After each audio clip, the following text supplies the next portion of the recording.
Welcome to episode 41 of Why Not Read Alpha Flight with Tom Flynn and Chris Baker, a podcast where we take your favorite series seriously. We're just two best friends here to guide you through this much-loved but little red realm of the 616, pointing out what works, what doesn't work, and having a lot of fun along the way. We are halfway through the 4-issue arc introducing the new recurring Alpha Flight villain, the snazzily dressed yet oddly styled Dream Queen. Not a lot of recurring villains in Alpha Flight so far, are there? So it's nice to finally get one after more than 5 years. It is strange to think that, this comic is 5 years in at this juncture. And they've used the Master like twice, and that's it. That's what we got. Yeah, that's that. Deadly Earnest. He showed up again. Twice, and that's what we got. Scramble. Twice. That's what we got. There's no rule of three happening here. This is, damn it, Mantlo. Well, this was Burn. This is something we will talk about once we finish Mantlo's run, but we are well past the point where Mantlo wrote far more of this series than Byrne ever did. Like, we blew past that a few episodes and many issues ago. Yep. So this is his now. Yeah, just saying. Before we move on to the issues covered in this episode, we have a follow-up from last episode on the podcast's official stance on Kevin Hart, courtesy of Roxxon Legal, and we do appreciate them taking the time to send us this little note. They say, and I quote, "We at Roxxon really have no opinion one way or another about Kevin Hart. We wish the Why Not boys would stop bringing us into every little scuffle they have." End quote. Okay, first of all, I am not a boy. I am a full-grown man. Merman! Well, thank you for clarifying that, Roxxon Legal. You're a wonderful asset for us to draw on when we need that type of big legal advice, and you are a horrible parent company to be lashed to, because then I get dragged through all of your legal problems, like how you provide data to ICE, the way that LexisNexis does. Amongst other groups. Support your fan-run conventions, folks. That's what we'll say about that. Moving on to the story so far. Alpha Flight is currently assumed dead by the Canadian government after Madison Jeffries, aka Box, in order to defeat the Great Beast Tundra, detonated an uncontrolled nuclear explosion in the Arctic. The team survived by a last-second transformation of the Box armor into a spaceship to harness the force of the explosion and hurling Alpha Flight into a few issues of bouncing around space. Madison Jeffries is in a romantic relationship with team leader, the totally human Heather Hudson, aka Vindicator. Sasquatch, aka Secret Agent Linebacker superhero Dr. Wanda Langkowski, formerly my Bet Orange, Walter Langowski, goes rooting around in the Box ship's memory files to find their course home. Due to Mantlo reasons, when she fed the coordinates into the navigation computer, which is kind of weird because it's like she's feeding it into Box's whatever. Beta Flight members Goblin and the Purple Girl, aka Little Kara Kilgrave, 13 years old, tumbled into the giant-powered data cables and overwrote the destination to send them to Goblin's special refuge known as Live World, where her, scare quotes, autistic sister, Laura Dean, is being threatened by a newly revealed villain named the Dream Queen, aka DQ. Again, that is a whole ass thing I just said. We left off with Alpha and Beta Flight charging towards the final battle with DQ's Dream Warriors, her blizzards, so to speak. Her perfidious parfaits. Her banana skull splitters. Her Mr. Misties. Hey, shout out to the 90s DQ workers who now have an ibuprofen schedule. Also, like 20 issues ago, longtime Alphen Puck was unceremoniously shuffled off the team by Loki's Asgardian shenanigans and deposited in Tibet, where he always wished he could live out his life after being freed from the curse that made him a dwarf and returned him to his natural 6'6" of height. And I say that, but it wasn't 20 issues ago. It was like 10. Not even 10. It was like 7. It was issue 50, right? It was 10 issues ago. Feels longer, Tom. Feels like 5 years. A lot's happened. A lot's happened, and nothing has happened. By the way, Loki's Asgardian Shenanigans is the name of my Dwarfcore Flaming Lips concept band. Ooh. Interesting. And now that we're done with the formalities, let's get down to what we're here for. Alpha Flight number 59, titled Comes a Dragon! Cover date June 1988. Story by Bill Mantlo, art by Jim Lee and Al Milgram, letters by Janice Chong, colors by Bob Sharon, edits by Carl Potts, and Tom DeFalco as editor-in-chief. Folks, the credits are written in exactly the 80s Chinese-ish font you're thinking of right now in your head as soon as I started this sentence. Because of course they are. Hand to God, there is an ancient but operational laundromat a few towns over from me named Washi Washi in that font. Both words are spelled with 2 E's for a total of 4 E's. Small town Illinois has a tradition of ignoring the implications of that font. I mean, just look at Pekin.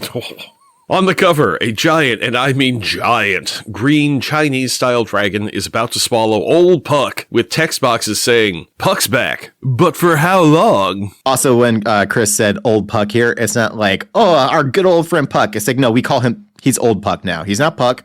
He's an old man. He's old Puck. Oh, I had said that all the narration boxes should be in Rod Serling's voice now, so Puck's back, but for how long? Leaving that in. In the last bit, we've been trying to do arcs as complete episodes, but we split this one up because I was reading the issues and got through the first 2 Dream Queen issues and then got to this one and said, why is Puck in the middle of this arc? What is happening? And it gets tied together.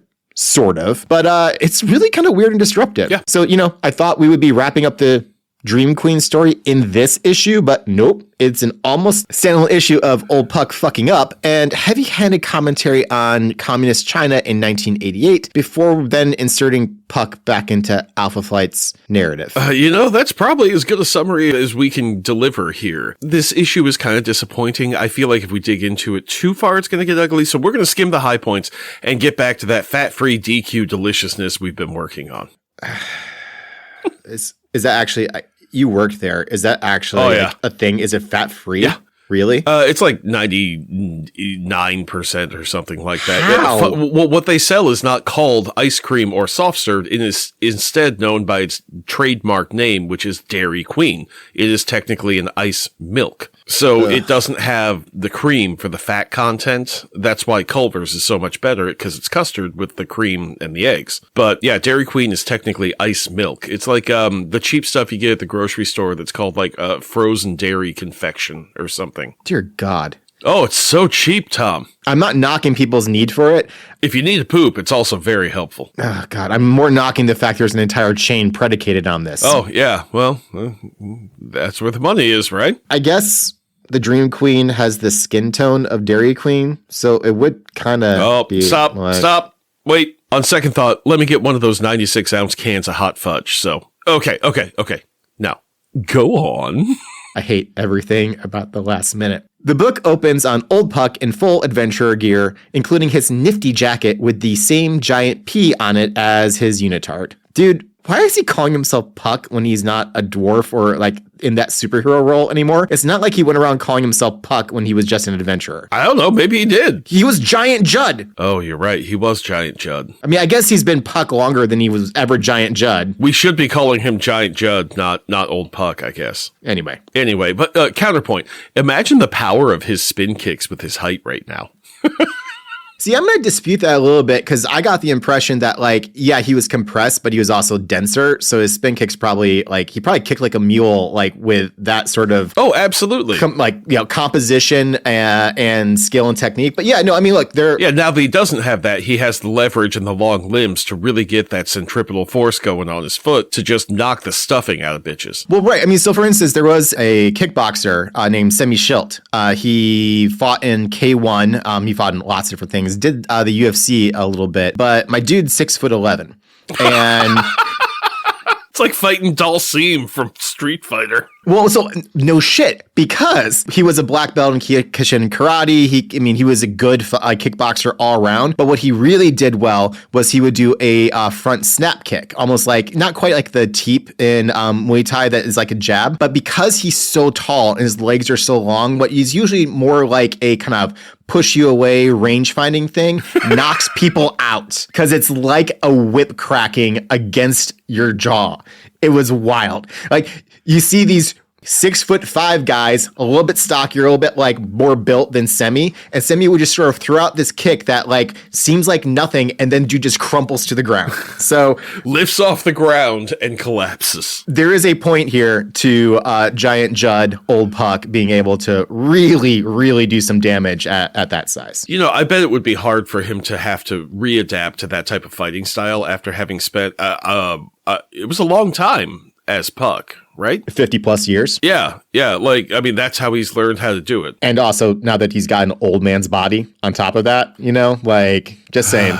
Oh, God, that must feel terrible. Waking up every morning must be its new set of pains, He has an ibuprofen schedule, too, now. Old Puck is on a mountain overlooking a temple in the not actually a real place of Denwei province, China. Presumably, this is a stand-in for Tibet, which had been mentioned as where Puck wanted to be when Loki broke up Alpha Flight number 50. And I think that's an actually interesting point to make. Loki broke Alpha Flight that day. And it's kind of reformed and kind of not at the same time. Keeping in mind that Tibet has been under Chinese control since 1951 or so, I think based on the timeline in the comic, and we have established that Puck's time in Tibet as a young man predated that. Outside the temple, on the narrow mountainous road, a line of monks is calmly facing a column of Chinese troops. Mantlo refers to this building as a lamasery, which is apparently a monastery for llamas, which I had never come across before. But it's spelled Lamesary, and I would expect a lamasery to be Lamasary. It's a weird word throwing together different languages. I assume Bill knows more than me in his infinite wisdom. Well, this also makes it an explicitly Tibetan Buddhist building. So we can't place this in Tibet, but we can make it about Tibetan Buddhists. I'd be really interested to hear the reasoning on all those choices. The monks peacefully repel the troops by generating a wall of force until helicopters start shooting down the monks, as, one does. And Puck intervenes to satisfy his own sense of right and wrong. Suddenly, the green dragon from the cover emerges from one of the Chinese soldiers and wrecks the monks' shit. This is humble soldier Daeguan, aka the Jade Dragon. His parents were killed as part of the Cultural Revolution, and he was raised in a re-education work camp until a magic man appeared and gave him Jade Dragon powers and then disappeared forever. This story makes the Green Lantern origin look positively Shakespearean.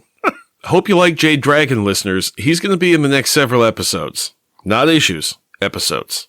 And then randomly in X-Force Annual number 3 in 1994, and then never heard from again. He's not a true believer in the system he serves, and reluctantly obeys his commander's orders when he wrecks said monk's shit. We now interrupt this A story to bring you a 2-page, unconnected, and narratively satisfying vignette. A small boat pulls up to the familiar dock of Tamarind Island, Alpha Flight's former headquarters until it was done blowed up good by a one-off villain named Bedlam, a remnant from the sordid past of Alpha Flight founder James McDonald Hudson, aka Guardian. And that man knows sordid pasts. A business-suited man who looks exactly like the X-Men villain United States Senator Kelly. Is he a villain? He's more of an antagonist, or a foil. He comes around at the end before he gets shot, right? I mean, so... He only came around because they wanted to shoot him. That's why his character came around, to give it oh no, this is terrible. Comrade Tom. I'm just saying, if he hadn't started to rehabilitate and he got shot, it'd be all right, well, he got shot, whatever. Because of the rehabilitation, it's oh my God, there are stakes to this. I'm just saying. Moving right along. Either way, he gets off the boat with a woman dressed in black mourning with a U, wear, including a veil to hide her face.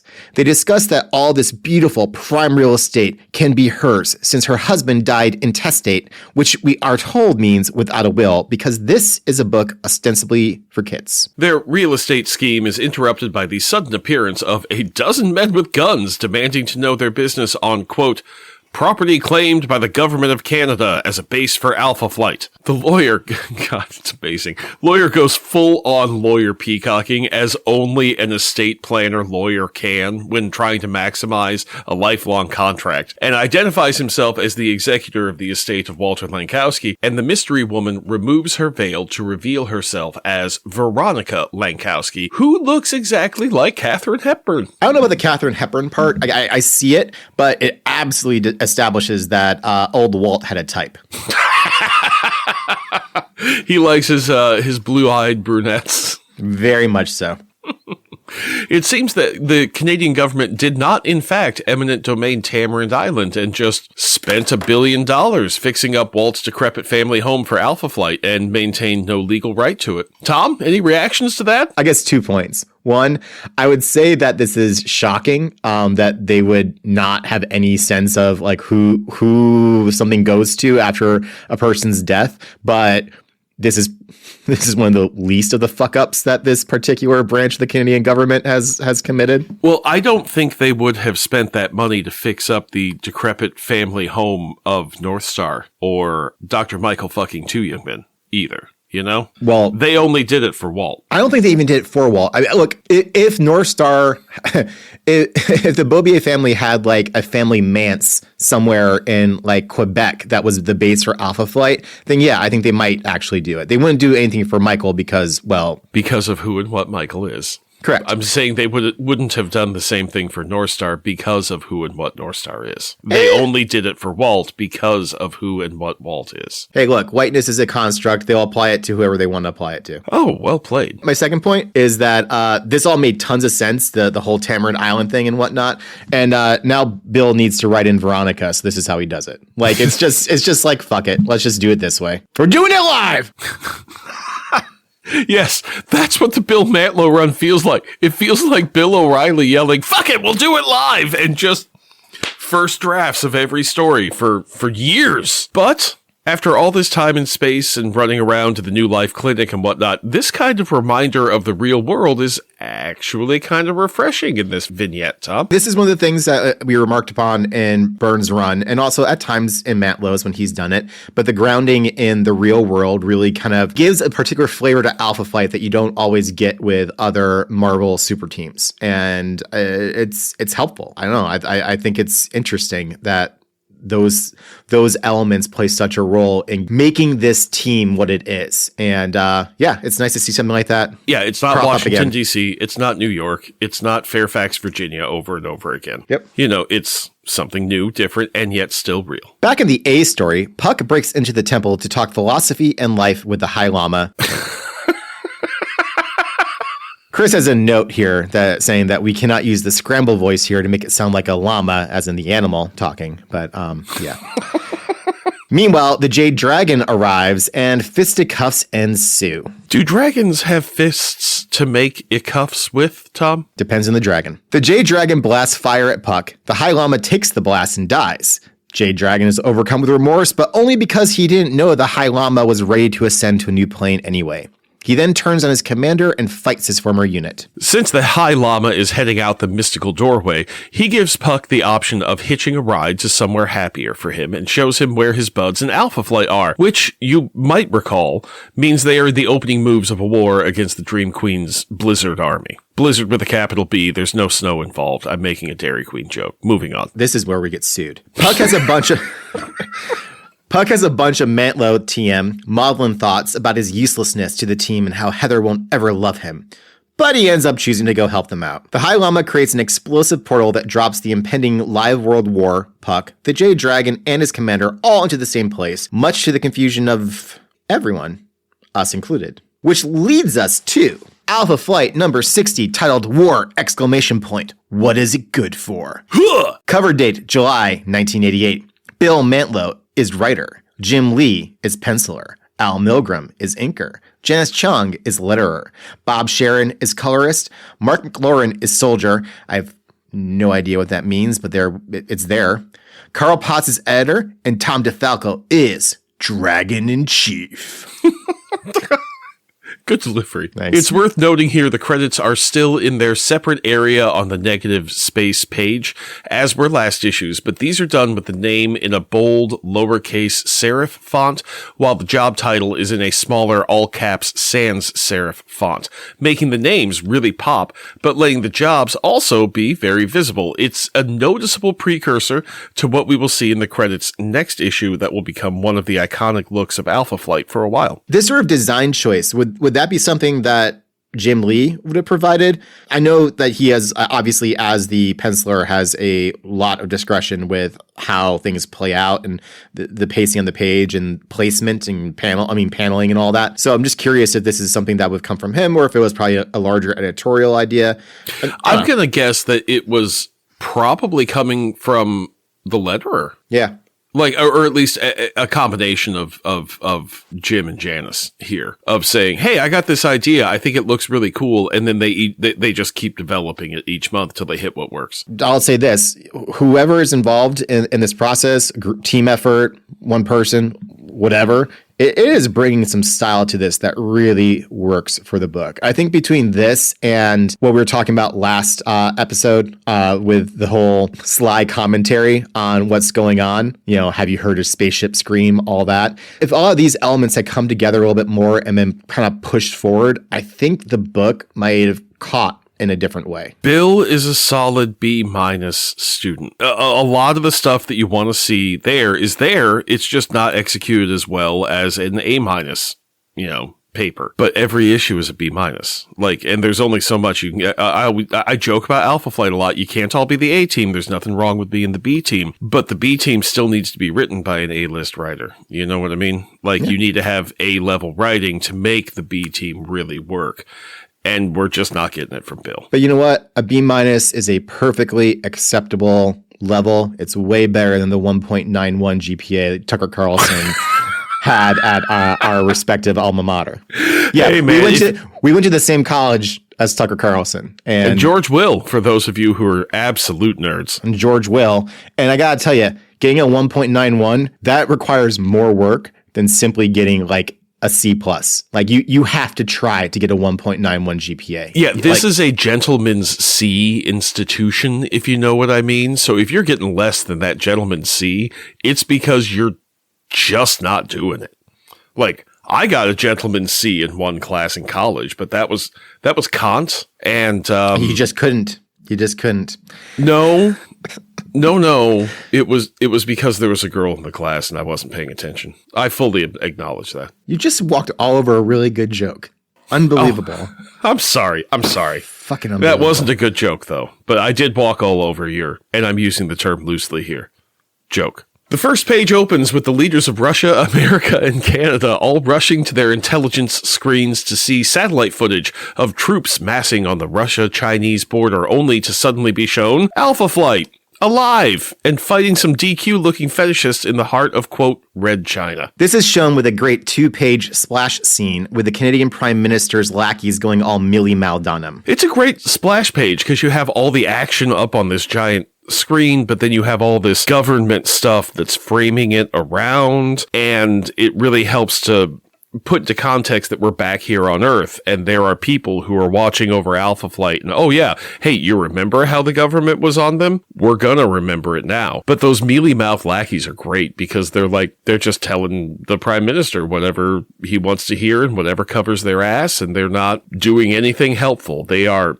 the most true to form thing I've read in comics, Tom. The Jade Dragon is fighting his own countrymen, forcing them from the monastery, causing them to call in even more troops to a place of geopolitical significance. Yeah, apparently this province is on the Russian border, so... Well, it's on the border with Tibet. I don't know what we're doing here. Why are we not in Tibet? It's not like the Chinese army has a problem going into Tibet and screwing things up, or going after religious groups like the Uyghurs or ethnic populations like the Uyghurs. It just, dude, if you want to make the statement, make the statement. Moving right along. The Prime Minister says to recall Alpha Flight to avoid embarrassment, and some soldier guy tells him they can't reach Alpha Flight and that America is retargeting its nuclear missiles on Danwei, and World War III is about to break out. All because Puck brought Alpha Flight to China.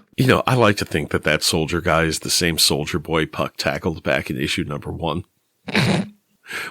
Because he interacted with Puck, they drafted him into Department H, and now he's the Department H grunt soldier boy who's always there for stuff. Regardless, oh God. Regardless of how this fight ends, this counts as a failure, so take a drink. The Jade Dragon realizes that Alpha Flight is protecting the monks, so he stops focusing on them in any way, shape, or form and continues to do the same. It's kind of like in Baldur's Gate when you have a fight that pops up and you don't have somebody in green, which means they're an ally. They're just there in a yellow. If you don't mess with them, they ain't gonna mess with you, and you can focus both on everybody who's in red. I'm gonna finish this game someday, Tom. Someday I will finish this game. I'm very close. You've been saying that for months. The Dream Queen, and we quote, conjures a dream scan. Oh my God. From the dream You want scan, me to do it? One word. No, I'm just... Okay. everything has to have like a catchphrase or like a term connected to it. Like she just reads their minds. She doesn't need to conjure a dream, whatever. She conjures a dream scan from the minds of her foes and produces a dream map of every hero who ever bore the name Alphen. It reminds me of Machine Man and his machine mind. She determines that the only Alphans with the mystical might to defeat her are not currently with the team. Once again, Alpha Flight has gone from mystic heavy to, holy shit, we need some mystics to win and all we have is Puck. I'm trying to think what the exchange rate is on that. It's like, okay, what we need is a reciprocating saw, but what we have is this piece of barbed wire. That's so we're going to do this. This is sharper than everything else that we own, so we're going to make it work. Here we go. Puck has the most training of anybody here, so here we go. Puck talks some more with the High Llama, who's still floating around as a Force Ghost, and realizes Puck's mystical training allows him to see through the Dream Queen's Dream Warriors, and dives through them to push DQ back through the still open portal to Live World. So, he uses mystical training, completely ignores all of her illusions, they have no physical effect on him, and he just takes care of the problem that we were about to have a whole war with. Meanwhile, the rest of the Alphans are kind of queuing in on what Puck's doing, but they can't get quite past the idea that they're being attacked. I think it was Sasquatch who was like, is that Puck? What's he doing here? Everyone is very confused. The world leaders are very confused. Alpha The Chinese army, very confused. The only person who's not especially confused is the Dream Queen, because she doesn't know enough to be confused. That's exactly. Thank you, Bill. You have produced the most confusing mess of everything, and yet it makes sense within the story to be this confusing mess of everything. And it actually plays into the next issue quite well. And damn it, Bill, why can't you be consistently terrible instead of just coming in these bursts like this? Laura Dean realizes she's the one who actually opens and closes the portals to Live World, and she seals DQ back inside along with Puck. With the DQ neutralized, the Chinese government screams at the commander on the ground to get his troops out of there before World War III starts. The Americans are relieved to see the situation defuse and notify Ottawa and the Prime Minister. The communications officer asks the PM, "Any response?" And he says, "No, not till Alpha gets back. Then there'll be the devil to pay." The Prime Minister has a deep voice now. There we go. And the issue ends with a teaser box promising that the next issue would have a new format, with more story, fewer ads, and better printing, alongside what appears to be a newspaper article titled "The End of Alpha Flight, Canada's Super Team Disbands."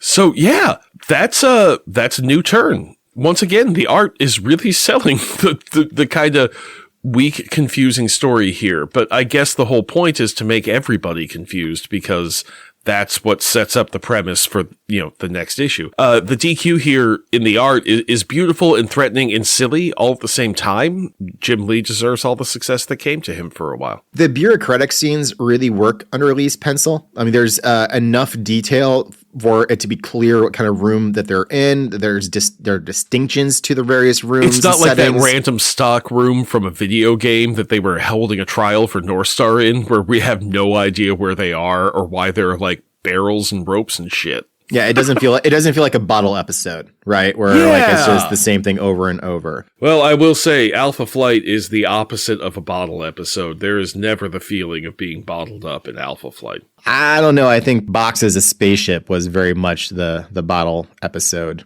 setup. Yeah, you're going to other places. But yeah, okay, I can see what you're saying. We already talked about how grounding Alpha Flight in the real world really kind of gives the book its flavor and a lot of its narrative force.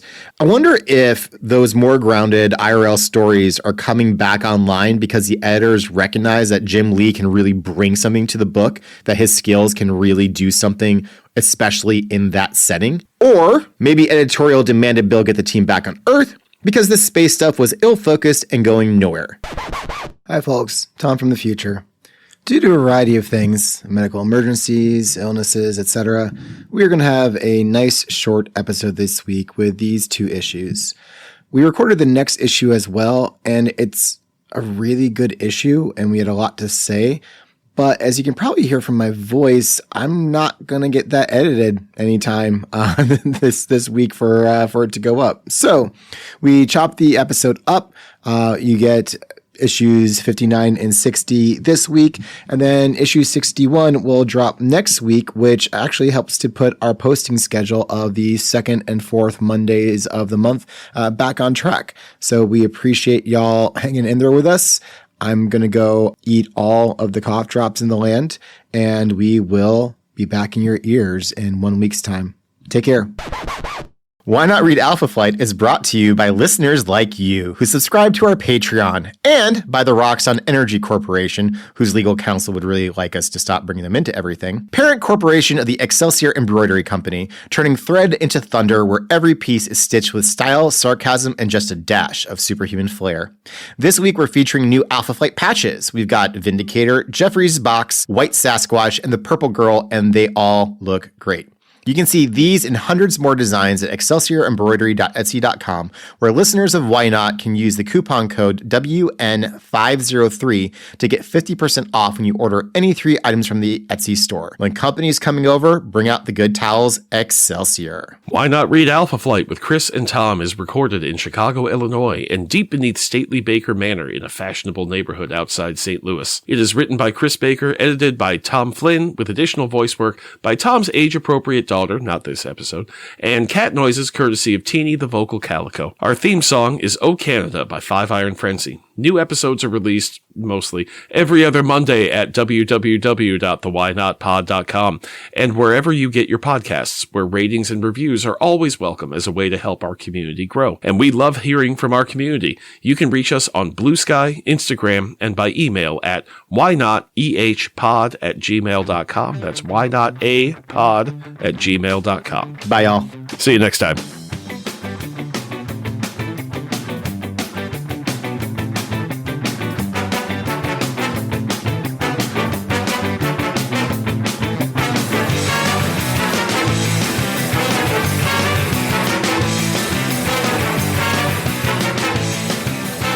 Where her, scare quotes, autistic sister, Laura Dean, right? Dean. Yes, see, I did it again. I wrote Laura Dern. Fuck. Now I can't stop thinking about Laura Dern as the Dream Queen just because of this joke. That's not bad, actually. That's some pretty strong casting. I could see her doing that. I could see her pulling that off well. She's got the right build for it. Like, she's tall. She's kind of got a lithe thing going on. Like, that would be really good.